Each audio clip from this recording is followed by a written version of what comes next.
नमस्कार, मी आशिष जाधव हल्लाबोल मध्ये तुमचं स्वागत आहे। लक्षवेधी जी आहे ती काँग्रेस आणि भाजपच्या जाहीरनाम्यांवरती आहे। दोन्ही जाहीरनाम्यांमध्ये शेतकऱ्यांना केंद्रस्थानी ठेवण्यात आलेला आहे। शेतकरी राजा बळीराजा हा सुखी झाला पाहिजे हा हेतू या दोन्ही जाहीरनाम्यांमध्ये आहे। खरं तर निवडणुकीचे जे जाहीरनामे असतात त्यामध्ये हेतू हा सुप्त असतो, मतं मिळवण्याची इच्छा ही तीव्र असते। मतांसाठी ही आश्वासनं दिली जातात आणि म्हणून आपण त्याला जाहीरनामा म्हणतो।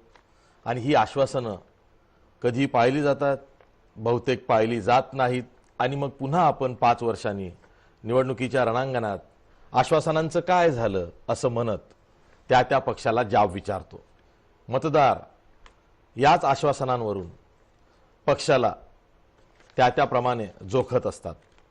आता आधी भाजपचा जो जाहीरनामा आलेला आहे, जो कालच प्रसिद्ध झालेला आहे, त्यामध्ये शेतकरी वर्गाला डोळ्यासमोर ठेवून महत्त्वाच्या योजना आलेल्या आहेत। त्या आधी बघूया भाजपच्या जाहीरनाम्यात जे संकल्पपत्र आहे ते काय म्हणतंय शेतकऱ्यांसाठी। पंतप्रधान किसान सन्मान योजना जी आहे की वर्षाकाठी एका शेतकऱ्याला किमान 6000 रुपये मिळालेच पाहिजे। 3 हप्त्यांमध्ये म्हणजे 3 EMI मध्ये 2-2 हजार असे प्रत्येकी 6000 मिळणार आहेत। त्यामधली जमिनीची अट जी आहे ती रद्द करण्यात आली आहे। ही योजना आता सर्व शेतकऱ्यांना खुली करण्यात आलेली आहे। 6000 रुपये वर्षाला शेतकऱ्यांच्या खात्यात जमा केली जाणार आहेत। तसंच लहान आणि अल्पभूधारक जे शेतकरी आहेत त्यांना वयाची 60 झाल्यानंतर पेन्शन योजना म्हणजे निवृत्ती वेतन देण्यात येणार आहे असं आश्वासन भाजपनं संकल्पपत्रातून दिलेलं आहे। याशिवाय 5 वर्षांमध्ये कृषी क्षेत्रात 25 लाख कोटी रुपयांची गुंतवणूक आम्ही करणार आहोत असा दावा, असं आश्वासन भाजपनं दिलेलं आहे। याशिवाय किसान क्रेडिट कार्ड जे आहे त्यावर 1 लाखापर्यंतचं 1 ते 5 वर्ष मुदतीचं जे कर्ज आहे ते बिनव्याजी असणार आहे। बिनव्याजी कर्ज किसान क्रेडिट कार्डावरती 1 लाखापर्यंतचं हे दिलं जाणार आहे। तसंच 10,000 कोटींची मत्स्य संपदा योजना सुद्धा लागू करू असंही भाजपनं म्हटलेलं आहे। पंतप्रधान कृषी विमा योजना, प्रधानमंत्री फसल विमा योजना जी आहे ती आता सर्वांना लागू करू असं म्हटलेलं आहे। हा झाला भाजपचा जाहीरनामा, अर्थात भाजपचं संकल्पपत्र, ज्यामध्ये शेतकऱ्यांना खुश करण्याचा प्रयत्न होतोय। याआधी काँग्रेसनं सुद्धा आपला जाहीरनामा प्रसिद्ध केला। तेव्हा काँग्रेसनं एक थीम मांडली। ती थीम अशी होती की कर्जमाफी ते कर्जमुक्ती, यासाठी जे करता येईल त्यामध्ये काँग्रेस असं म्हणतंय की अल्पभूधारक शेतकऱ्यांसह जे गरीब आहेत त्यांच्या खात्यात वर्षाला 72,000 रुपये आम्ही टाकू। 5 वर्षांमध्ये एका गरीबाच्या खात्यात 3,60,000 रुपये जमा होतील अशी एक महत्त्वाकांक्षी योजना काँग्रेसनं आणली। किमान उत्पन्न हमी योजना असं तिचं नाव आहे। न्याय योजना, आणि काँग्रेसनं आपली थीम लाईन बनवलेली आहे, अब होगा न्याय। आणि त्याला काउंटर म्हणून भाजपनं सुद्धा शेतकऱ्यांना डोळ्यासमोर ठेवून कालच्या संकल्पपत्रात शेतकऱ्यांसाठी काही आश्वासनं दिली होती। काँग्रेसचं जे जाहीरनामा आहे त्यामध्ये कर्जमाफी ते कर्जमुक्ती ही थीम राबवताना वेतन मूल्यांबरोबरच शेतमालाचा उत्पादन खर्च कमी करणे आणि कृषी पतपुरवठा वाढवण्यावरती भर आहे असं काँग्रेसनं म्हटलेलं आहे। तसंच शेतकऱ्यांसाठी स्वतंत्र असं बजेट, अर्थसंकल्प असेल असंही काँग्रेसनं आपल्या जाहीरनाम्यात म्हटलेलं आहे। शेतकऱ्यांसाठी वेगळं कृषी बजेट काँग्रेस म्हणतंय सत्तेत आल्यास आम्ही लागू करू। तसंच शेतकऱ्यांना जर का कर्ज फेडता आलं नाही तर तो फौजदारी गुन्हा नसेल तर केवळ दिवाणी स्वरूपाचा असेल, म्हणजे जो गुन्हा असेल कर्जफेड न करण्याचा तो आता फौजदारी नाही तर दिवाणी करू असं आश्वासन काँग्रेसनं शेतकऱ्यांना दिलेलं आहे। तसंच गरिबातील गरीब व्यक्तीला उत्तम आरोग्य सेवा पुरवू, त्यामध्ये शेतकरी सुद्धा आले असा दावा काँग्रेसनं केलेला आहे हे आश्वासन देताना। याशिवाय मनरेगाचा जो रोजगार आहे तो 100 दिवसांवरून 150 दिवस करू, 150 दिवसांची हमी आम्ही मनरेगातून देऊ असं आश्वासन काँग्रेसनं दिलेलं आहे। आणि शेवटी काँग्रेस शेतकऱ्यांच्या दृष्टीने बोलायचं म्हटलं तर असंही म्हणतंय की ग्रामीण भागात ग्रामपंचायती अंतर्गत 10 लाख तरुणांना आम्ही रोजगार देऊ। तर हे दोन जाहीरनामे, एक भाजपचा एक काँग्रेसचा, आणि त्यामध्ये केंद्रस्थानी शेतकरी आहे। शेतकरी का आहे या जाहीरनाम्यांमध्ये दोन्ही पक्षांच्या डोळ्यासमोर, त्यावर तर चर्चा करायचीच आहे। पण शेतकऱ्यांची मतं ही फक्त ग्रामीण भागातच महत्त्वाची आहेत का, की ओव्हरऑल जनमत तयार करण्यामध्ये सुद्धा शेतकऱ्यांचा रोष हा कारणीभूत झाला आहे, म्हणून हे दोन्ही पक्ष शेतकऱ्यांवर जाहीरनाम्यात भर देत आहेत। किंबहुना त्याही पलीकडे जाऊन आपल्याला बोलायचं झालं तर खरंच इतकी दयनीय अवस्था झाली आहे का शेतकऱ्यांची, की त्यांना मदतीचा हात आता भरीव हवा आहे, आणि म्हणून ती गरज सिद्ध झाली, म्हणून आता दोन्ही पक्ष जे सत्तेत आहेत किंवा एक सत्ताधारी होऊ पाहतोय असा विरोधी पक्ष, या दोन्ही पक्षांना असं वाटतंय की खरंच शेतकऱ्याला हात दिला पाहिजे, त्याला भरीव मदत केली पाहिजे, आणि त्या जाणीवेतून हे पक्ष दोन्ही शेतकऱ्यांना मदत करू पाहतायत। यावर आपल्याला चर्चा करायची। आपल्यासोबत मान्यवर पाहुणे आहेत। आपल्यासोबत विजय जावंदिया आहेत, ज्येष्ठ शेतकरी नेते आहेत। त्यांचा कृषी पत पुरवठ्याचा अभ्यास हा वाखण्यासारखा आहे, अनेक वर्षांचा त्यांचा तो अभ्यास आहे आणि तो अनुभवातून आलेला आहे। ते खूप जहाल बोलतात, कठोर बोलतात। मागच्या पंतप्रधानांना तर ते सुनावत होते, आता जे नरेंद्र मोदी पंतप्रधान आहेत त्यांना ते सुनावतात की नाही मला माहिती नाही, पण मनमोहन सिंग यांना त्यांनी अनेक पत्र लिहिली होती आणि ते जाहीरपणे मनमोहन सिंग यांच्या चुकांवरती बोट ठेवायचे, म्हणून तेही आपल्या सोबत आहेत। त्याचबरोबर भाजपचे प्रवक्ते विनायक आंबेकर आहेत, अभ्यासू प्रवक्ते आहेत। याशिवाय आपल्यासोबत काँग्रेसचे आमदार भाई जगताप आहेत, तसंच पुण्याहून ॲग्रोवनचे पत्रकार, अभ्यासू पत्रकार रमेश जाधव सुद्धा आहेत। मी सुरुवातीलाच विजय जावंदिया यांच्याकडे जातो, कारण आपण थोडीशी गंभीर चर्चा करूया। शेतकऱ्यांचं दुखणं आहे, ते शेतकरी नेत्याला जास्त माहिती आहे, म्हणून आधी त्यांच्याकडे जाऊया। सर, मला हाच प्रश्न विचारायचा आहे की दोन्ही पक्षांना, काँग्रेस असेल भाजप असेल, भाजप तर सत्ताधारी पक्ष आहे, दोन्ही पक्षांना खरंच असं वाटतंय का की शेतकऱ्यांना मदतीचा हात दिला पाहिजे, केवळ शेतकऱ्यांची मतं मिळावीत म्हणून ही आश्वासन आहे? तुम्ही कसं बघता?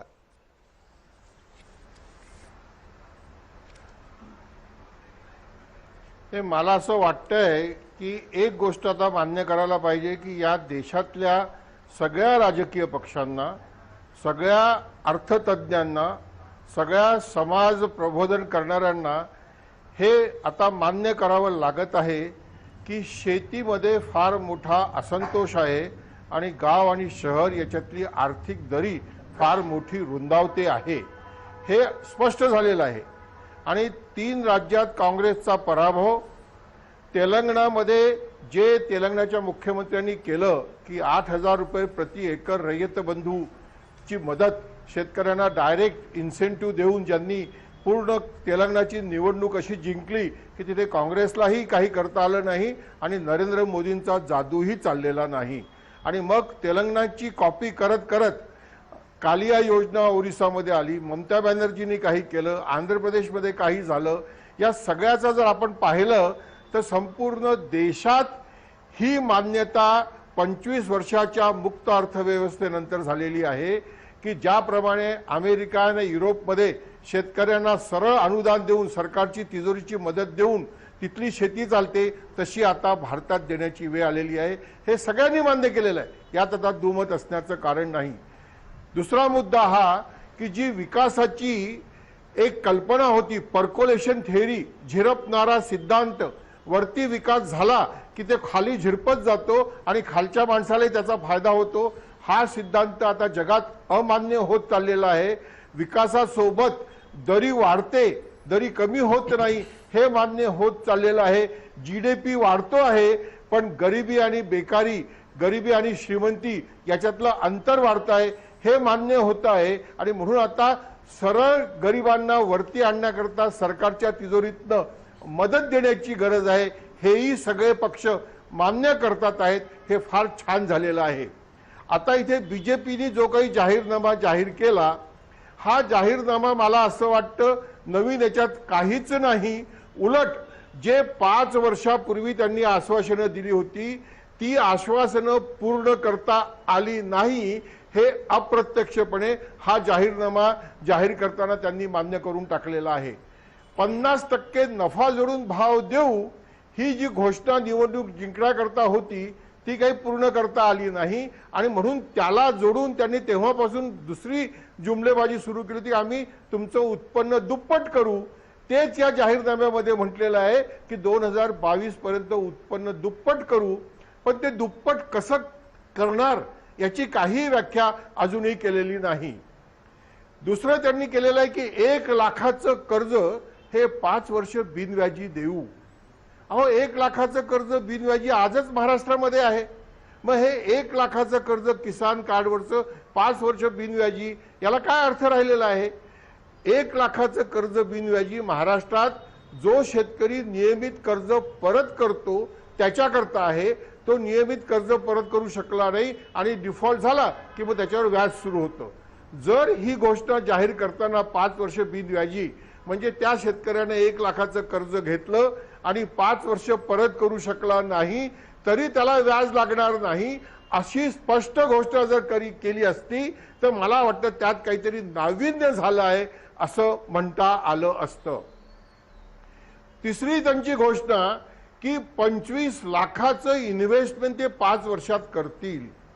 आता 25 लाख 5 वर्षात म्हणजे 5 लाख कोटी रुपये दरवर्षी. हा पैसा येणार कुठनं आहे हो? काँग्रेसने 72,000 रुपये दिले ते हा प्रश्न विचारतात की हे 72,000 कोटी रुपये येणार कुठनं आहेत त्याच्याकरता लागणारे. मला समजत नाही की काय काय बोलतात. ते 3,60,000 कोटी येणार कुठनं आहेत असं ते म्हणतात आहेत. ते मला समजत नाही की आता हे पैसे कुठनं आणणार आहेत. यांनी याच्यामध्ये लहान शेतकऱ्यांना पेन्शन आणि लहान व्यापाऱ्यांना पेन्शन याच्याकरता येणारा पैसा कुठनं येणार आहेत. एक चांगली गोष्ट त्यांनी केली प्रधानमंत्री किसान सन्मान योजनेमध्ये की जो 5 एकराच्या आतला शेतकरी आहे त्याला 6,000 रुपये देणार होते. आता 5 एकराच्या वरच्या शेतकऱ्यांनाही 6,000 रुपये देणार आहे. पण काही मीडियामधले लोक असा प्रश्न विचारतात आहेत की मोठ्या शेतकऱ्यांना हे देण्याची गरज काय आहे. अहो विदर्भ मराठवाड्यामध्ये आणि देशामध्ये बुंदेलखंडचा शेतकरी का असेना तो कोरडवाहू शेतकरी आहे. त्याच्यावर 10 एकर 15 एकर 20 एकर जमीन आहे आणि तोच खरा आत्महत्या करतोय. तोच खरा डिस्ट्रेसमध्ये आहे. 6,000 रुपये म्हणजे दर्या में खसखस आहे. पण सिद्धांत मान्य करतात आहेत हे काही चूक नाही. आता या सगळ्या याच्यामध्ये जर आपण पाहिलं तर बीजेपीने नवीन काही दिलेलं नाही आहे. फक्त एक नवीन आश्वासनं दिलेली आहेत आणि ही नवीन जुमलेबाजी आहे. शेतकऱ्यांच्या पदरात काय पडेल सांगता येत नाही. आपण काँग्रेसचा जाहीरनामा पाहूया. त्यांनी 72,000 रुपये म्हणजे 6,000 रुपये महिना ज्यांचं उत्पन्न 6,000च्या आत आहे त्यांना देण्याचं मान्य केलेलं आहे. म्हणजे 12,000 रुपये प्रति महिना ही गरिबीची रेषा ठरवलेली आहे. मी याचं स्वागत करतो की चला आता हे मान्य झालेलं आहे की या देशामध्ये माणसासारखं जगायचं असेल तर त्याला कमीत कमी 12,000 रुपये महिन्याची इन्कम झाली पाहिजे. वेतन आयोगाच्या पार्श्वभूमीवर तर आम्ही 18,000 रुपये म्हणत होतो आणि 18,000 रुपये सीपीआय सीपीएमच्या जाहीरनाम्यामध्ये सुद्धा आहे. पण आपण काँग्रेसचा 12,000च मान्य करूया काही हरकत नाही. त्याच्याकरता 3,60,000 कोटी रुपये कुठनं येणार मला याची काही चिंता नाही आहे. त्यांनी इन्फ्लेशन झालं तरी मला चिंता नाही आहे. अरे बाकीच्यांना देताना सरकारी कामगारांना देताना 1 कोटी कामगारांना केंद्र सरकार 1 लाख कोटी देतं आणि सगळ्या राज्यांचं मिळून 4 लाख कोटी रुपये बाजारात दरवर्षी येतात. त्यांनी जर इन्फ्लेशन होत नसेल तर कोट्यावधी शेतकऱ्यांना गरिबी रेषेवर वरती आणण्याकरता 3,60,000 कोटी रुपये जर छापले तरी प्रश्न काय आहे. आता प्रश्न असा आहे हा जर तुम्ही मिनिमम इन्कम धरत असाल तर मग 400 रुपये रोज शेतीत न देण्याकरता त्या शेतीत ताकद येण्याकरता राहुल गांधीचं सरकार आल्यानंतर राहुल गांधी कृषी मूल्य आयोगाला हे आदेश देतील का की 400 रुपये रोजाचा हिशेब करून तुम्ही शेतीमालाचे हमीभाव जाहीर करा. मग प्रश्न येईल की आत्ताच हमीभाव मिळत नाही तर तो वाढीव हमीभाव बाजारात कसा मिळणार आहे.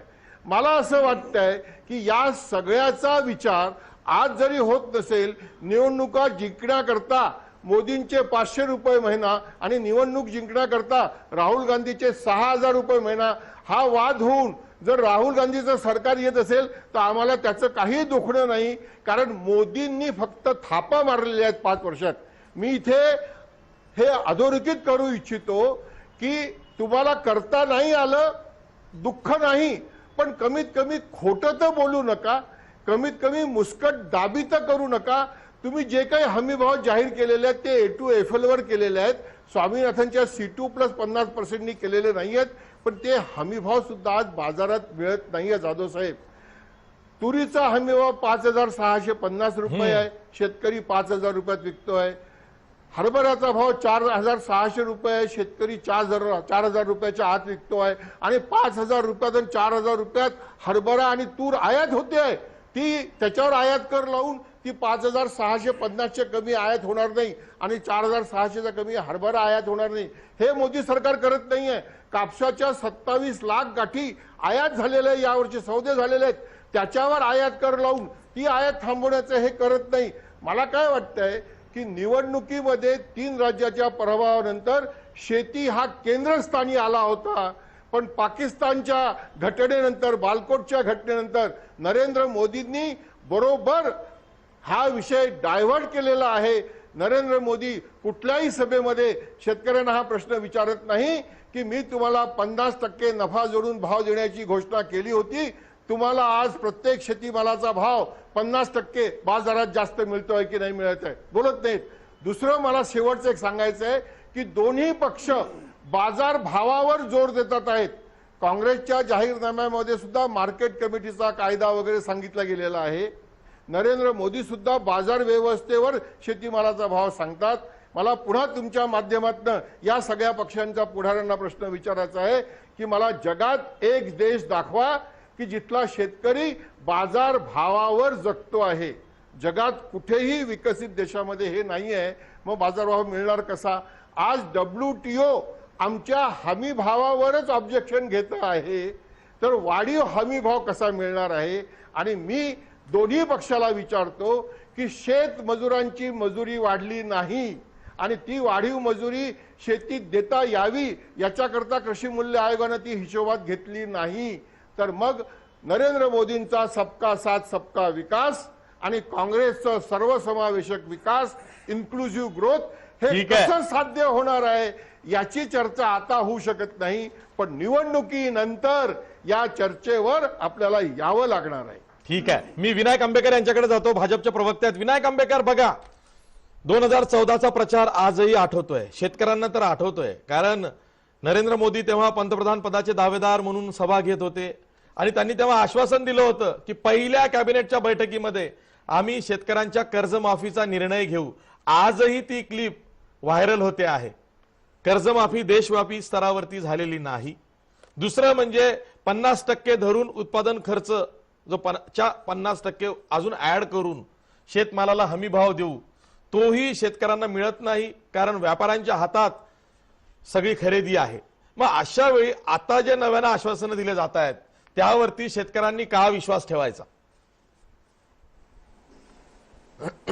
असं आहे, नरेंद्र मोदींनी त्यावेळेला जे आश्वासन दिलं ते आजही ते त्याचा पुनरुच्चार करतायत की 2022 पर्यंत शेतकऱ्यांच्या उत्पन्नामध्ये दुपटीने वाढ करायची आहे. आणि शेतीच्या बद्दलचे जे प्रश्न, आता जावंदियाजी त्याचे मोठे जाणकार आहेत, शेतीच्या बद्दलचे जे प्रश्न आहेत किंवा शेतकऱ्यांविषयीची जी काही एक हे वर्तुळ असं झालेलं आहे, त्याच्यामध्ये महत्वाची 10 कारणं आहेत. त्या 10ही कारणांना भाजपने हात लावण्याचा प्रयत्न केलेला आहे, ज्याच्यामध्ये बीज, म्हणजे ज्याच्यामध्ये चांगलं बीज मिळालं पाहिजे शेतकऱ्यांना, त्यानंतर मॅन्युअर्स आणि फर्टिलायझर्स चांगली मिळाली पाहिजेत.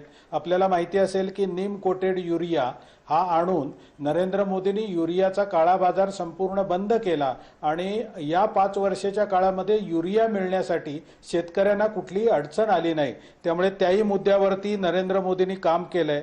त्यानंतर जलसंधारण या मुद्द्यावरती चांगल्या प्रकारचं काम महाराष्ट्रात झालेलं आहे, ज्याच्यामध्ये जुने प्रकल्प जे बंद पडले होते ते चालू करण्याचा प्रयत्न झालाय. शिवाय जलयुक्त शिवार ही आमच्या माननीय मुख्यमंत्र्यांच्या कल्पनेतून साकारलेली जी चांगली योजना आहे, त्याच्यामुळेही बऱ्याच ठिकाणी पाणी पुरवठ्यामध्ये, जलसंधारणामध्ये चांगली वाढ झालेली आहे. त्यानंतर यांत्रिकीकरणाचा जो अभाव होता शेतीमध्ये, त्याच्यामध्ये ट्रॅक्टर पुरवणं, वीज, विनायक आंबेकर, नंतर मोटारी, माझा एक साधा प्रश्न आहे. आज साल कोणता आहे? 2019. 3च वर्ष उरली आहेत 2022. बरोबर. 3 वर्षात आज हो. जो दयनीय अवस्थेत शेतकरी आहे त्याचं उत्पन्न कसं काय दुप्पट होईल? जे 5 वर्षात झालं नाही ते पुढच्या 3 वर्षात कसं होईल? 5 वर्षात उत्पन्नात वाढ झाली नाही असं आपण म्हणू शकत नाही, 5 वर्षात कारण किती जे उत्पन्न हमी भाव वाढवलं आहे हे सांगा त्या ना. हमी भावामध्ये उत्पादन खर्च अधिक 50%, उत्पादन खर्च अधिक 50% नफा, अशा प्रकारे 12 कमोडिटीजला चांगला हमी भाव त्यांनी दिलेला आहे, जाहीर केलेला आहे. आणि मध्य प्रदेश सारखं जे राज्य आहे ज्याच्यामध्ये भावांतर योजना असेल किंवा अन्य अशा प्रकारच्या योजना असतील त्याच्यामध्ये हा हमी भाव प्रत्यक्ष शेतकऱ्यांपर्यंत दिला जाऊ शकतो हे सिद्ध झालेलं आहे. त्यामुळे त्या मध्य प्रदेशच्या शेतकऱ्यांचं उत्पन्न निश्चितच वाढलेलं आहे. आणि जी काही 25 लाख कोटी रुपयांची जी काही एक घोषणा केलेली आहे की ज्याच्यामध्ये शेतीमधला सगळ्यात महत्त्वाचा जो प्रश्न आहे की साठवणूक आणि प्रक्रिया या 2 गोष्टींवरती भर देऊन त्याच्यामध्ये जेव्हा काम होईल त्यावेळेला निश्चितच शेतकऱ्यांच्या उत्पन्नामध्ये भर पडणार आहे. शिवाय मध असेल, मत्स्योद्योग असेल, अशा प्रकारचे जे शेतीपूरक उद्योग आहेत त्यांच्यासाठी वेगवेगळ्या प्रकारे प्रमोशनल योजना या गेल्या 5 वर्षात आणल्या गेल्यात आणि यापुढेही त्या आणल्या जातील, ज्याच्यामुळे शेतकऱ्यांना पूरक उत्पन्न वाढून शेतकऱ्यांचं उत्पन्न दुप्पट होईल याची आम्हाला खात्री आहे. ठीक आहे, ठीक आहे. खरं तर निवडणुकीचा काळ आहे, जाहिरातींचं कंपल्शन आहे, त्यामुळे आपण एक ब्रेक घेऊया, पुन्हा भेटूया ब्रेक नंतर.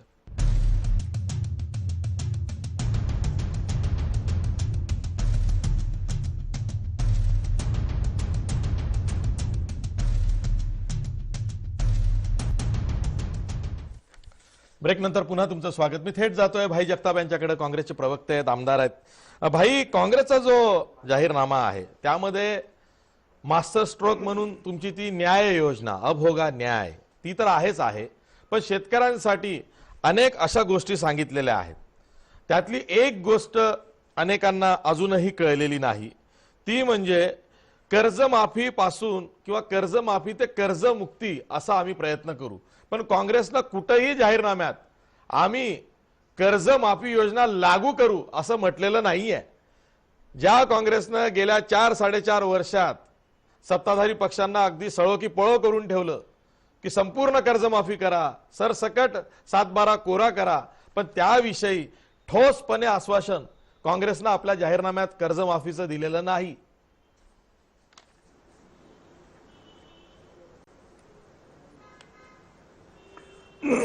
अजय, असं आहे की त्या पहिल्या सेगमेंटमध्ये मी नव्हतो, कारण थोडंसं ट्रॅफिकमध्ये फसलो होतो. म्हणून मला विनंती आहे आपल्याला की थोडा सलग वेळ दिला तर जास्त बरं होईल, कारण हे विषय काही तेवढ्यापुरते मर्यादित नाहीत. मी विजय भाऊ जवंदे यांचं मी संपूर्ण ऐकलं. आंबेकरांचं सुद्धा त्यांचं ते नेहमीप्रमाणे त्यांचं ते पुराण ऐकलं मी. आपल्याला फक्त एकच गोष्ट सांगू इच्छितो की त्याच्यामध्ये स्पष्टपणे दिलेलं आहे की कर्जमाफी आणि कर्जमुक्ती या दोन्ही गोष्टी आवश्यक आहेत. तात्काळचं एक उपाययोजना आणि एक दीर्घकालीन उपाययोजना, त्याला जोडणारा एक सगळ्यात महत्वाचा दुवा जो काँग्रेस पक्षाने आपल्या याच्यामध्ये जाहीरनाम्यामध्ये केलाय तो शेतकऱ्यांसाठी वेगळं बजेटच असेल. आता वेगळं बजेटचा अर्थ काय आहे हे मी सांगण्याची आवश्यकता नाही. या सरकारने रेल्वेचं बजेटच काढून टाकलं आणि आज काय स्थिती आहे देशभर आपण तुम्ही आम्ही पाहतो. भाई, पण 3 राज्यांच्या निवडणुकांच्या वेळेस छत्तीसगड, राजस्थान, मध्य प्रदेश, छत्तीसगड, राजस्थान, मध्य प्रदेशमध्ये तुम्ही असं सांगितलं होतं की सत्तेवर आल्यानंतर 10 दिवसाच्या आत आम्ही शेतकऱ्यांना कर्जमाफी देऊ. तसाच प्लॅन घेऊन या जाहीरनाम्यात काँग्रेस लोकसभा निवडणुकीला का आलं नाही की आम्ही सत्तेवर आल्या 10 दिवसांच्या आत देशव्यापी कर्जमाफी योजना लागू करू? नाही, आपल्याला फक्त हो, पण आपल्याला ही गोष्ट सांग, आम्हाला जुमलेबाजी करायची सवय नाही.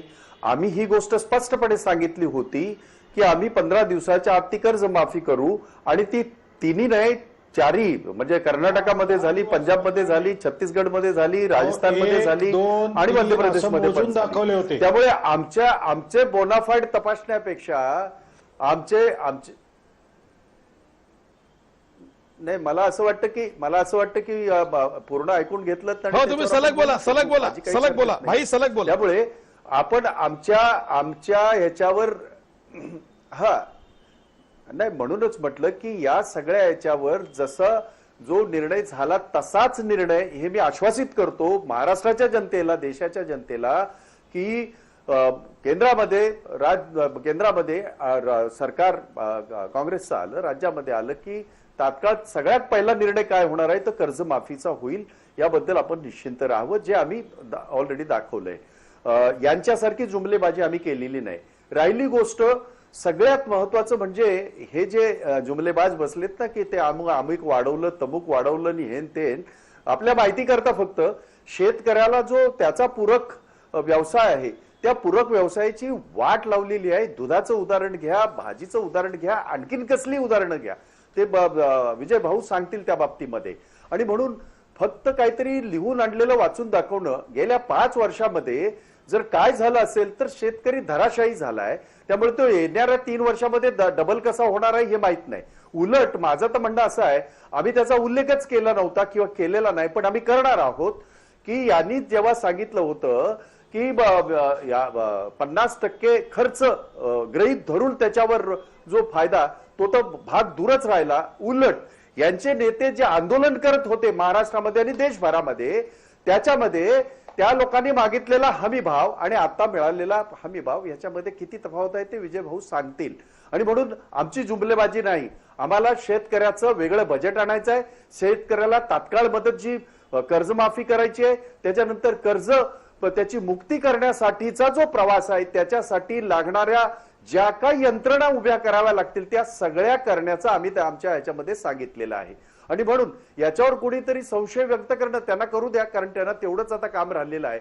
माझा साधा प्रश्न असा आहे की ज्या शेतकऱ्यांच्या नावावर, ज्या कामगारांच्या नावावर, 2 कोटी नोकऱ्यांच्या नावावर जे जुमलेबाज आणि हे जे हट्टी सरकार, जे हे मोदींचं सरकार, जे स्वतःच्या मनाचंच फक्त, जर तुम्ही त्यांचं ही पाहिलं, जाहीरनामा पाहिला, एकट्या याचा मोदींचं चित्र आहे हातामध्ये, आमचा जाहीरनामा पाहिला तर जनतेचं चित्र त्याच्यामध्ये आहे. गेल्या 2004ला त्यांच्या जाहीरनाम्यामध्ये निदान त्यांच्या नेत्यांचे जरी फोटो होते, आता मात्र एकट्या हिटलरचा फोटो आहे आणि तो नरेंद्र मोदीचा फोटो आहे. आणि ह्यांना शेतीचं काहीही माहित नाही या माणसाला, अजिबात त्यातलं काही नाही, ज्ञान नाही. कारण गुजरातमध्ये जी शेतकऱ्यांची परवड झाली ती बटाटे टाकून सोनं काढणाऱ्या माणसाला माहिती आहे का शेतीचं काही? आपण काय बोलताय? गुजरातचा जो उदो केला, कशाला पुराण वाचताय तेच अहो, इकडून बटाटे टाकून तिकडे सोनं काढण्याची भाषा करणाऱ्याला त्यांना शेतीची माहिती आहे का? जुनं झालं पुराण. इधर से आलू डालेगा, उधर से सोना निकलेगा, ते मोदी सरकारच्या बाबतीत सांगत होते. अहो, ते मोदी सरकारच्या बाबतीत सांगतात की मोदींना शेतीची माहिती नाही. यांच्या अध्यक्षांना इकडून बटाटा टाकून ते बटाट्याचं जे आहे ना, बटाटा आणि सोना, ते मोदी सरकारच्या कामगिरी व्यवस्थित किंवा कार्यपद्धतीविषयी सांगत होते. ते चुकीचं व्हायरल झालंय. असं काही नाहीये. ते मला रेफरन्स देत होते की नाही, ते विजय भाऊंसारखा माणूस जो नाही, एक मिनिट मला जरा आशिष, काय माहितीये का, विजय भाऊ आपल्या याच्याबद्दल, तुमच्या ज्ञानाबद्दल आणि तुमच्या शेतकऱ्यांच्या तळमळीबद्दल आणि चळवळीबद्दल कुणाच्या मनात शंका नाही, आमच्याही मनात शंका नाही. परंतु कुठलीही वडाची साल कुठेतरी जर तुम्ही ह्याला लावत असाल, राहुल गांधी काय म्हणाले की हे भाजप सरकारचं काय हे तंत्र कसलं आहे, इकडनं बटाटा टाकला आणि तिकडे मग हे निघालं, याचं उदाहरण जर तुम्ही आता तिकडे लावत असाल, आमच्या अध्यक्षांना काय माहित आहे? मग हरित क्रांती कुणी केली हो? जवांदियाजी. विनायक आंबेडकर बोलतात, भाई आपण जावंदिया काही बोलतच नाही असताना तुमचं ऐकताय, हक्क आहे. जावंदिया नाही बोलत आहेत, विनायक आंबेडकर कोण बोलतंय? विनायक आंबेडकर बोलतात. हा, नाही, म्हणूनच ते बोलणारच, ते पुराणवाले आहेत. ते बरोबर आहे. ते इतिश्री पुराणोक्त वाले आहेत, ते सगळे तसंच बोलतात. त्यामुळे जराही परवा नाही. ते काय बोलतात त्यांची मला ठीक आहे. आम्हाला एवढं सांगायचं आहे की या देशातल्या शेतकऱ्यांवर, ज्यांच्यावर हे करण्याचं, त्यांच्यावर शेतकऱ्याला याची पाळी आली, संप करण्याची पाळी आली. लाज वाटायला पाहिजे ह्या सरकारला, लाज वाटायला पाहिजे ह्या देशाच्या पंतप्रधानांना. देशाच्या याच्यामध्ये दिल्लीमध्ये त्या शेतकऱ्यांवर फायरिंग करताय तुम्ही, शेतकऱ्यांवर गोळ्या घालताय तुम्ही, शेतकऱ्यांना गोळ्या घालताय. 60 वर्षामध्ये जे केलं म्हणून तो शेतकरी सरला तरी लाज वाटायला पाहिजे ह्या राज्यामधल्या शेतकऱ्यांना समोर जायला लागतंय. देशातल्या शेतकऱ्यांना तुम्ही गोळ्या घालताय. गोळीबार कुणी केला? कोणीतरी लाज शासनाने केला. तुम्ही कशाला खोटं बोलताय? या शेतकरी त्या दिल्लीमध्ये गेलेले त्यांना साधा देशाचे पंतप्रधान भेटायला जात नाही, देशाचा शेतकरी कृषी मंत्री भेटायला जात नाही, लाठीचार्ज करतात. शरम वाटायला पाहिजे पहिलं जनतेला. मावळ मधल्या शेतकऱ्यांच्यावर गोळीबार कुणी केला ते पहिलं जनतेला सांगा. भाई उत्तर द्या. आशिष, मला दोघांना एक प्रश्न विचारायचा आहे. नाही नाही भाई बोला. मावळमध्ये गोळीबार कोणी केला असं विचारतायत. नक्कीच. पंतप्रधानांनी सुद्धा हा प्रश्न विचारला. हो नक्कीच नक्कीच नक्कीच हो. आणि एक गोष्ट मला इथे अगदी नम्रपणे, आणि त्याही वेळेला ज्या वेळेला ही घटना घडली होती त्याही वेळेला नम्रपणे आम्ही त्यावेळेला सांगितलं होतं, याचं समर्थन कधीही कुणी केलेलं नाही, करणार नाही, ती चूकच होती आणि ती त्याही वेळेला मान्य केली होती. आज आम्ही मान्य करतो आहोत. अशी घटना त्याचं निंदनच झालं पाहिजे, त्याची निंदाच झाली पाहिजे. हे मला आठवतंय की त्यावेळेला मीच तुमच्या बरोबर तुमच्या अनेक चॅनलवर होतो, विजय भाऊ सुद्धा होते, आणि ह्याचं कधीही समर्थन सरकार म्हणून आम्ही केलं नाही आणि एक चळवळीतला माणूस म्हणून तर मी अजिबात केलेलं नाही. ठीक आहे ठीक आहे. मी रमेश जाधव यांच्याकडे जातो. गेल्या 4-5 वर्षामध्ये जिथे महाराष्ट्रातला शेतकरी प्रश्न किंवा शेतीचा प्रश्न हा खूप उफाळून आला, त्यामध्ये सातत्यानं पत्रकारिता करणारे रमेश जाधव आपल्या सोबत आहेत. मी रमेश जाधव यांच्याकडे जातो. भाई आपण रमेशचं ऐकून घेऊया. ते अभ्यासाअंती आणि अनुभवातून आलेला आहे. फार वेगळा पर्स्पेक्टिव्ह घेऊन हा माणूस लिहितो, म्हणून मी त्याला बोलतं करतोय. रमेश, मला एक सांग की सध्या महाराष्ट्रातला शेतकरी बघू आपण, आयडियल केस स्टडी म्हणून महाराष्ट्रातला शेतकरीच धरू. महाराष्ट्रातला शेतकरी जो बहुतेक शेतकरी जो आहे तो कोरडवाहू पट्ट्यातला शेतकरी आहे, त्या शेतकऱ्याची सध्याची अवस्था काय, त्याला मदतीचा मोठा हात हवा आहे का, त्याला भरीव अशी आश्वासनं जी दिली जात आहेत ती त्याच्यापर्यंत पोहोचावी अशी व्यवस्था करणं हे खरंच सत्ताधारी पक्षाचं काम आहे का, किंवा सरकारनं ते काम खरंच जिकरीनं करावं असं वाटतं का? एकूणच हा जो शेतकरी आहे तो या आश्वासनांकडे बघून कसा विचार करत असेल?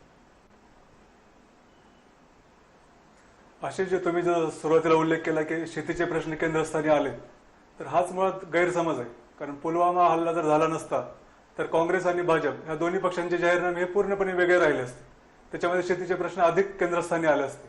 परंतु पुलवामा हल्ल्यानंतर शेती प्रश्नाचं संपूर्ण नॅरेटिव्हच बदलून गेलं, आणि तोच मोदी सरकारचा एक मोठा हेतू होता की शेती प्रश्नावरची जी चर्चा आहे ती पिछाडीवर जावी आणि इतर प्रश्नांना जास्त महत्व देता यावं. आणि जो ओव्हरऑल जो जाहीरनामा आहे तो काँग्रेसचा जाहीरनामा भाजपपेक्षा चांगला आहे. परंतु शेतकऱ्यांच्या बाबतीत जर बघितलं तर दोन्ही पक्षांच्या जाहीरनाम्यामध्ये शेतीचा प्रश्न केंद्रस्थानी नाहीये, तर शेतकऱ्याला फक्त तोंडी लावण्यापुरतं वापरून घेतलंय. त्या दृष्टीने जर बघितलं तर भाजपचं जे संकल्प पत्र आहे ते ऍक्च्युली जुमले पत्र आहे, आणि काँग्रेसचा जो शेतकऱ्याबद्दलचा जो जाहीरनामा आहे तो पोकळनामा आहे. त्याची कारण काय ते मी थोडक्यात सांगतो. मोदी सरकारने जो जाहीरनामा जाहीर केला, भाजपने जो जाहीरनामा जाहीर केला, त्याच्यामध्ये एकही मुद्दा नवीन नाहीये. म्हणजे जुन्या बाटली जुनीच दारू असं म्हणण्यासारखी परिस्थिती आहे. आणि आताच भाजपच्या प्रवक्त्याने सांगितलं की 2022 पर्यंत आम्ही उत्पन्न दुप्पट करणार आहे. तर 2022 पर्यंत उत्पन्न दुप्पट कसं करणार, त्याची काही कारण मीमांसा किंवा त्याची काही स्ट्रॅटेजी आहे का, तर त्याचं उत्तर त्यांनी आहे असं दिलंय. परंतु आताच एक रिपोर्ट आलेला आहे सांख्यिकी आयोगाचा, त्याच्यामध्ये 2018-19 या वर्षामध्ये देशाचा कृषी विकास दर 2.9% आहे, आणि मोदी सरकारच्या 5 वर्षाचा सरासरी कृषी विकास दर 2.7%. किती? 2.7%. आणि 2022 पर्यंत जर उत्पन्न दुप्पट करायचं असेल तर याचा अर्थ इथून पुढची जी 3-4 वर्ष आहेत त्याच्यामध्ये आपल्या देशाचा शेती विकास दर हा 15% असायला पाहिजे. हे अशक्य आहे. पुढच्या 3 वर्षामध्ये भाजपचं सरकार येऊ दे किंवा काँग्रेसचं सरकार येऊ दे किंवा केजरीवाल येऊ दे, 15% कृषी विकास दर होणे अशक्य आहे. त्याच्यामुळे 2022 पर्यंत शेती उत्पन्न दुप्पट करणं ही सगळ्यात मोठी जुमलेबाजी आहे.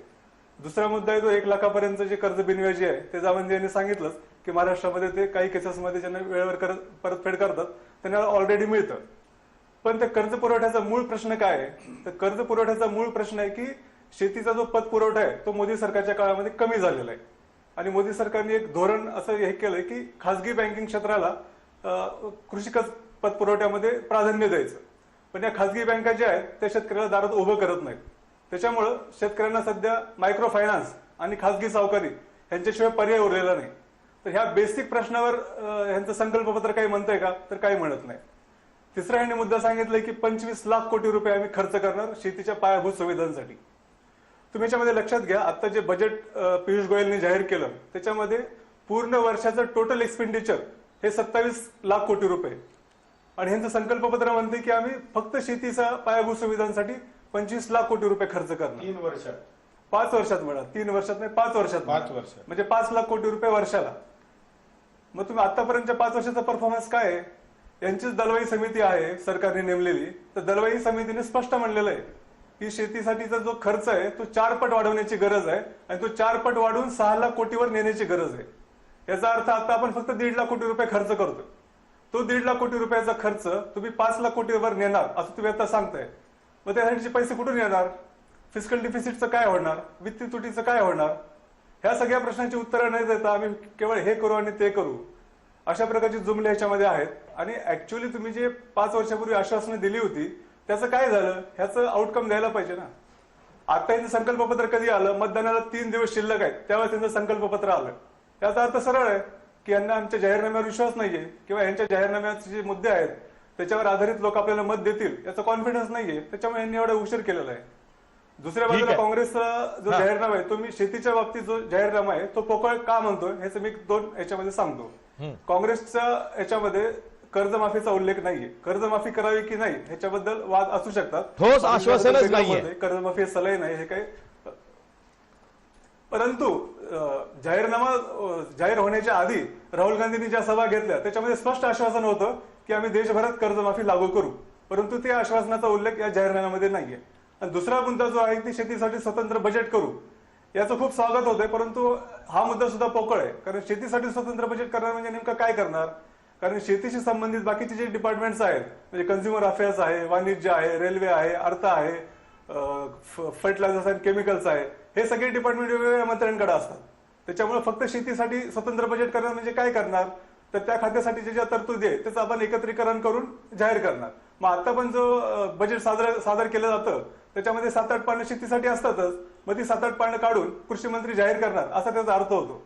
मुळात शेतीचं जे आताचा जो डिस्ट्रेस आहे तो कमी करायचा असेल तर मूलभूत प्रश्न सोडवण्याची गरज आहे. त्यासाठी स्ट्रक्चरल रिफॉर्मची गरज आहे आणि ते स्ट्रक्चरल रिफॉर्म्स करण्याचं कुठलीही विजन किंवा कुठलीही दृष्टी या दोन्ही पक्षांच्या जाहीरनाम्यांमध्ये नाहीये. ठीक आहे, आपण ब्रेक घेणार. ब्रेक नंतर मी विजय जावंदिया यांच्याकडे जाणार आहे आणि मला त्यांना 2 प्रश्न खास करून विचारायचे, बॅक टू बॅक विचारायचे आहेत. काँग्रेसच्या जाहीरनाम्यामध्ये असं म्हटलेलं आहे की एक तर जे शेतकरी कर्जाची परतफेड करणार नाहीत त्यांच्यावरती फौजदारी गुन्हा नाही तर तो दिवाणी खटला असेल. त्या आश्वासनाकडे शेतकरी कसं बघत असतील? आणि 2 म्हणजे मनरेगाचा जो रोजगार आहे तो 100 दिवसांवरून 150 दिवस करणार. तर याकडे सुद्धा जो शेतमजूर आहे किंवा नापिकी आणि दुष्काळानं जो पिचलेला गरीब शेतकरी आहे, अगदी अल्पभूधारक पण आणि शेतमजूर पण, तो कसा बघतोय?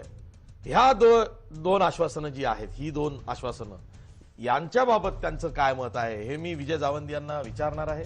ब्रेक नंतर पुन्हा भेटूया. ब्रेक नंतर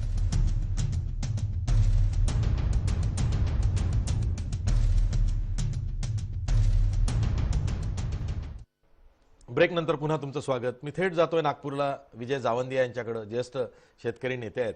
विजय जावंदिया, जसं मी ब्रेक पूर्वी म्हणालो की फौजदारी गुन्हा नाही तर दिवाणी खटला, जे कर्ज फेडणार नाहीत त्या शेतकऱ्यांना, आणि दुसरं म्हणजे मनरेगाचा रोजगार 100 दिवसांवर 150 दिवस, कसं बघताय? बरोबर बरोबर आशिषजी, बघा महाराष्ट्रात फौजदारी गुन्हा आजही नाही आहे. उत्तर भारतामध्ये काही भागात आहे.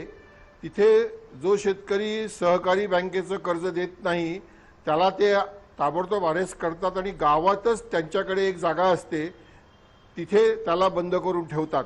असा तो गुन्हा तिथे मानला जातो आणि तशी शिक्षा दिली जाते. त्याच्याकरता जे हे म्हटलेलं आहे हे चांगलं आहे. त्या भागातली ही मागणी होती की शेतकऱ्यांचं कर्ज हे दिवाणी कर्ज मानलं गेलं पाहिजे आणि दिवाणी दावा केला पाहिजे. आपण त्याचं स्वागत करूया. रोजगार गॅरंटी योजनेमध्ये 100चे 150 दिवस काँग्रेसच्या जाहीरनाम्यात आहेत. महाराष्ट्रात दुष्काळ जाहीर झाला आणि महाराष्ट्रात 150 दिवसाची घोषणा झालेली आहे ऑलरेडी. पण प्रश्न असा आहे की तेवढा रोजगार मिळतो का, त्याच्याकरता व्यवस्था आहे का, त्याच्याकरता पॉलिटिकल विल दाखवली जाते का. कारण मी हा प्रश्न विचारतोय की महाराष्ट्रात भाजपचं सरकार आहे आणि अरुण जेटली साहेबांनी नरेंद्र मोदींनी पहिल्या भाषणात रोजगार हमीची थट्टा केली होती पार्लमेंटमध्ये. ज्या पार्लमेंटला ते नमस्कार करून आतमध्ये गेलेले होते त्या पार्लमेंटमध्ये त्यांनी रोजगार गॅरंटीची थट्टा केली होती. पण त्याच रोजगार गॅरंटीचे सुतोवाच्य तारीफ अरुण जेटलीने केली की आम्ही 60,000 कोटी रुपये दिलेले आहेत. काँग्रेसने 40,000 कोटी दिले होते पण 29,000 कोटीच खर्च केलेले आहेत. पण ते हे मान्य करत नाही की ही सुरुवात मनमोहन सिंग सरकारने केली होती. माझा दोन्ही पक्षाला प्रश्न आहे की नरेंद्र मोदी साहेब 2014 मध्ये सत्तेवर आलेत. रोजगार हमी योजनेमध्ये 2019 पर्यंत त्यांनी त्या रोजगाराची रोजंदारी किती वाढवली हे का नाही जाहीर करत की आम्ही शेतमजुराची मजुरी इतकी वाढवली दरवर्षी आणि 2014ला सत्ता घेतली तेव्हा हा रोज होता आणि आज हा रोज आहे. भारतीय जनता पार्टीचं महाराष्ट्राचं सरकार हे का नाही जाहीर करत की त्यांनी किती रोजंदारी वाढवली. काँग्रेसचं सरकार काँग्रेसच्या राज्यात का जाहीर करत नाही किंवा काँग्रेसच्या जाहीरनाम्यामध्ये आता तर राहुल गांधींनी हे अभिप्रेत होतं की तुम्ही हे जाहीर करायला पाहिजे की आता रोजगार गॅरंटी योजनेमध्ये 400 रुपयापेक्षा कमी रोज राहणार नाही. मला वाटतं भाई जगताप माझ्या या मताशी सहमत असतील की याची आता गरज झालेली आहे. आणि म्हणून मग मी जो पहिला प्रश्न विचारला होता की 400 रुपये रोजाचा हिशेब घरून शेतीमालाचे भाव जाहीर केले जातील का, हा सुद्धा एक प्रश्न येतो. मी तुम्हाला एका दुसऱ्या प्रश्नाकडे तुमचं लक्ष वेधतोय. भारतीय जनता पार्टी जेव्हा हे सगळं म्हणतं आहे तेव्हा ते आता आम्हाला 2047चं या जाहीरनाम्यामध्ये भविष्य दाखवलेलं आहे की 2047 पर्यंत या देशाची नवीन पिढी कशी येईल आणि आम्हाला 2047चा भारत कसा करायचा आहे हे ते सांगतात आहेत. ते 2030चं बजेटमध्ये गोयल साहेबांनी सांगितलं 10 पॉइंट प्रोग्राम दिला की 2030 मध्ये न्यू इंडिया कसा असेल.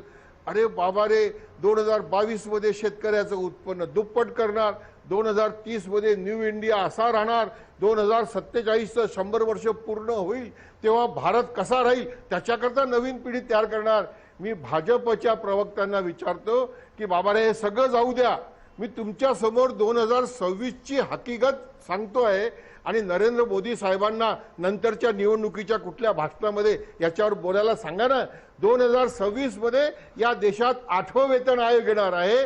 त्या 8व्या वेतन आयोगाचं कमीत कमी वेतन हे 45,000 रुपये महिना राहणार आहे. कारण 5व्याचं 2550, 6व्याचं 7,000, 7व्याचं 18,000, आता ते 45 होणार म्हणजे 1,500 रुपये रोज होणार.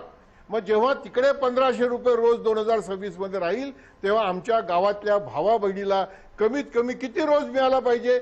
सगळेजण सहमत होतील की 1,000 रुपये तर कमीत कमी मिळालेच पाहिजे. मग 1,000 रुपये रोज जर द्यायचा असेल तर मग शेतीमालाचे भाव काय पाहिजेत किंवा प्रधानमंत्री किसान सन्मान योजनेतनं प्रति एकर किती मदत द्यावी लागेल याच्यावर तर बोला. याच्यावर कोणीच बोलत नाही आणि बाकीच्या कितीही गोष्टी केल्यात तरी मला असं वाटतं की नरेंद्र मोदींचा सबका साथ सबका विकास शक्य नाही आणि काँग्रेसचं इन्क्लुझिव्ह ग्रोथ ही शक्य नाही. मला असं वाटतंय की याच्यावर यावं लागणार आहे कारण त्याच्याशिवाय या देशातल्या माणसाला माणसासारखा जगण्याचा अधिकार देणारी व्यवस्था विनायक आंबेडकर राज्यातली परिस्थिती सांगतो. कारण राज्यातला शेतकरी जर का आपण एक मॉडेल म्हणून बघितला तर राज्यामध्ये राज्य सरकारनं कृषी कर्जमाफी लागू केली. ती किती लोकांपर्यंत पोहोचली याविषयीचा संभ्रम हा सरकारमध्ये आहे, प्रत्यक्ष शेतकऱ्यांमध्ये सुद्धा आहे. आणि त्यानंतर भाजपनं घोषणा केली की आम्ही किमान 6,000 रुपये त्या शेतकऱ्याच्या थेट खात्यात टाकू, 3 इन्स्टॉलमेंट मध्ये टाकू, 2-2 हजाराचे 3 इन्स्टॉलमेंट. मला तुम्हाला एक साधा प्रश्न विचारायचा की जर का कर्जमाफीचं काय झालं असा प्रश्न शेतकरी भाजप सरकारला विचारत असेल तर या 6,000 वरती किती विश्वास ठेवेल? बेसिकली कर्जमाफी जी झाली ती सर्व जेन्युइन शेतकऱ्यांची कर्जमाफी निश्चित झालेली आहे. 34,000 कोटी रुपये त्याच्यावरती मिनिमम खर्च झालेले आहेत आणि याच्याविषयीचे जे प्रश्न विचारणारे लोक आहेत त्यांच्या जेन्युइनिटी बद्दलचा प्रश्न आहे. ज्यांच्याकडे ती ऑनलाईन होती 17,000 आणि ऑनलाईन कोटी, सिस्टीम मध्ये जे 34,000 प्रूव्ह झाले नाही. त्यांची सगळ्यांची कर्जमाफी झालेली आहे. ठीक आहे. जे प्रश्न विचारतायत कर्जमाफीवर जे 34,000 कोटी शेतकरी हे ते खरे आहेत की खोटे आहेत यावरती हा. सरकारला भाजपला शंका आहे असं म्हणतायत विजय जावंदिया. बघा ते काय म्हणतायत की त्यांच्या जेन्युनिटीवरती आम्हाला शंका आहे की जे कर्जमाफीविषयी आम्हाला सवाल काही विचारतात. कारण नाही. नाही एक मिनिट आशिष जी, हे 34,000 म्हणतात बेसिकली आहे. ही एक ऑनलाईन सिस्टीम होती त्या हा. बोला सर, जावंदिया सर बोला. नाही ठीक आहे तुम्हीच बोला. हा. नाही तुम्ही 34,000 म्हणालात. नाही ते ज्येष्ठ आहेत 34,000 त्यांना मी नाही, असं त्यांचं 17,000 उल्लंघन करू नाही इच्छित तसं नाही खर्च तसं नाही. झाले बरं असे ठीक आहे मुख्यमंत्र्यांचं भाई statement जगताप होतं. उत्तर द्या. असं जे अर्थमंत्र्यांचं शेतकरी statement होतं. 34,000 नाही खर्च झालेत. कर्जमाफीचं काय झालं असं विचारतायत ते खरे की खोटे इथपासून आता सध्या शंका घेतली जाते. आपल्या माहिती करता सांगतो नाही आता आशिष आपण स्वतः पत्रकार, तुम्ही सगळ्या मीडियाने दाखवलेलं आहे म्हणून म्हटलं ह्यांना पुराण वाचायची फार जुनी सवय आहे आणि ते शिकून आलेले आहेत, त्यांना ट्रेनिंग दिली जाते. आपल्या माहिती करता फक्त आम्ही सगळे सभागृहातले आहोत आणि मला वाटतं विजय भाऊ आमच्या मताशी सहमत होतील. दुर्दैवाने या देशाच्या राज्याच्या 89 लाख शेतकऱ्यांची कर्जमाफी होईल असं जाहीर करणाऱ्या मुख्यमंत्र्यांनी देवेंद्र फडणवीस म्हणतोय मी, फडणवीस म्हणत नाही, त्यांनी एक खोटं चित्र तयार केलं आणि 34,000 कोटीचं सोडूनच द्या आतापर्यंत फक्त 14,000 कोटीच रुपये खर्च झालेले आहेत. हे आकडे सरकारचे आहेत, हे भाई जगतापचे नाहीत, प्रश्न करणाऱ्यांचे नाहीत. आणि याच्यावर अनेक वेळेला राज्याच्या मीडियाने, देशाच्या मीडियाने अनेक वेळेला त्याची ही पण मागितली, त्याची खरी खोटी माहितीही मागितली. हिम्मत झाली नाही देवेंद्र फडणवीसांची की याच्या बाबतीमध्ये माहिती देण्याची. त्यामुळे तुमचं पुराण चालू द्या, तुमचं पुराण असंच चालेल. आणि हे लोकांनी गृहीत धरलेलं आहे की ज्या राज्यामध्ये कधीही महाराष्ट्राचा शेतकरी कधी संपावर गेला नव्हता, या गेल्या 5 वर्षामध्ये अनेक वेळेला त्याला ते तसलं दुर्दैवाने त्यांना ते जावं लागलं. या राज्यामध्ये कांद्याच्या ढिगाऱ्यावर बसून शेतकऱ्यांनी कधी आत्महत्या केली नव्हती जी या राज्याने पाहिली. ज्या पुरोगामी महाराष्ट्रामध्ये हे घडतंय ते भारतामध्ये किती ठिकाणी घडतंय याबद्दल मी सांगण्याची आवश्यकता नाही. आणि म्हणून आम्ही ते जर प्रश्न केले आणि जर ह्यांना कुठे काय थोडं हे लागत असेल तर लागू द्या त्यांना, आम्ही हे प्रश्न विचारतच राहणार. आणि ते विचारत राहत असताना फक्त एक रेफरन्स देतो, जे विजय भाऊ जवांदे मान्य करतील. 72,000 कोटीची जी कर्जमाफी झाली त्या ह्याच्यामध्ये विजय भाऊ जवांदे यांचा मोठा सहभाग होता. त्यांच्या सांगण्यानुसार मनमोहन सिंग नागपुरामध्ये आले होते आणि तिथे जेव्हा ती परिस्थिती विजयभाऊ जवंदे यांनी एक शेतकऱ्यांचे नेते म्हणून त्यांच्या निदर्शनास आणून दिली, त्याच्यानंतर त्यांनी दिल्लीमध्ये जाऊन 72,000 कोटीची ह्या देशातल्या शेतकऱ्यांसाठी कर्जमाफी केली. ही वस्तुस्थिती आहे. त्यामुळे तुम्ही जे पाठ करून येता ते बोलत राहा, ते त्यांचे प्रवक्ते. ठीक आहे मला त्यात आता पडायला नको आहे. मी आता विजय जावंदे यांचाच विषय निघालेला आहे. विजय जावंदे मला एका ओळीत उत्तर द्या. शेतकरी कर्जमाफी ही वरवरची मलमपट्टी असेल तर मग काय केलं पाहिजे? कारण कर्जमाफी सुद्धा तुम्ही किती वेळा देणार आहात शेतकऱ्यांना? त्यांना जर का स्वतःच्या पायावर कधीच उभं करायचं नसेल तर कर्जमाफीची मलमपट्टी सुद्धा आपण किती वेळा करणार आहोत? हाही प्रश्न आहे. ते सलाईन आहे, मान्य आहे, तो रुग्ण उभं करण्यासाठी सलाईन आहे, पण ती मलमपट्टीच आहे ना. मी बोलू का? हा बोला, लवकर बोला, संपवा. नाही ना, आम्हाला बोलू का मी? आम्हाला कर्जमाफी वारंवार नकोय. बोलू मी? हो आशिष बोला. मी बोलू का? हो बोला. आम्हाला आशिष भाई जगताप जे म्हणाले ते बरोबर आहे, पण ते थोडंसं भाई जगताप यांच्या लक्षात आणून देतो की मनमोहन सिंगांनी कर्जमाफी केली, त्याच्यामध्ये विदर्भाच्या शेतकऱ्यांवर अन्याय झाला होता, हेही भाई जगताप आपण लक्षात ठेवावं.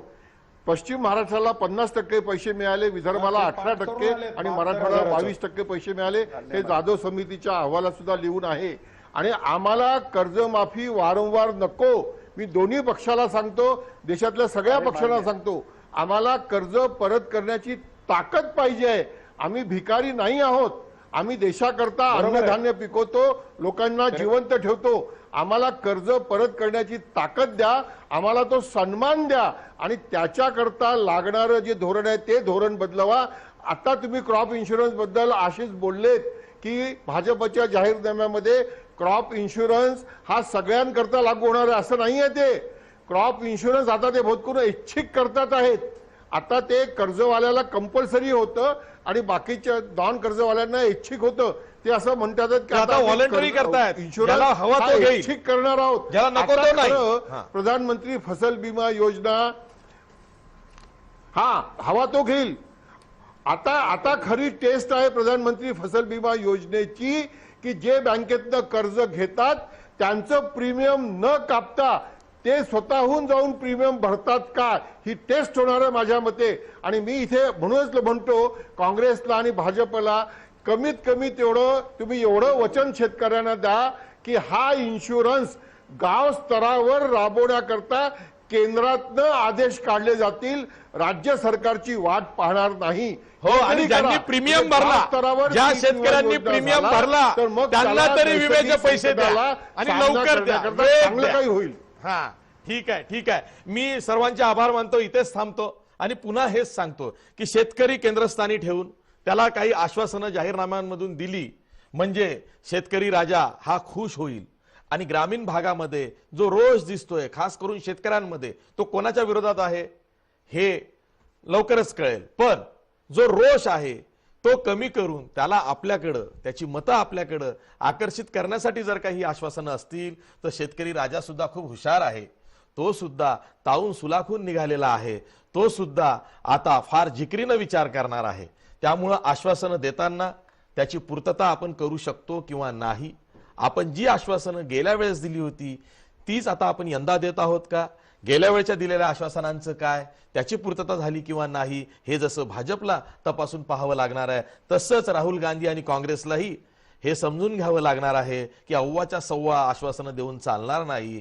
शेतकऱ्याला कळतं खरंच कोणत्या आश्वासनांची पूर्तता होऊ शकते, कोणती आश्वासनं ही बिनबुडाची आहेत, कोणती ही केवळ विंडो ड्रेसिंग करून पेपर वर्क करून दिली गेलेली आहेत. त्यामुळं ही जी काही आश्वासनं जाहीरनाम्यांमधून दिली गेलेली आहेत त्यावरती मतदार राजा आणि खास करून शेतकरी कसा विचार करतो यावरच 23 मेच्या दिवशी आपल्याला हे कळणार आहे की शेतकरी नेमका कोणाच्या मदतीला धावून आलाय. आपण इथंच थांबूया. पाहत राहा जय महाराष्ट्र न्यूज.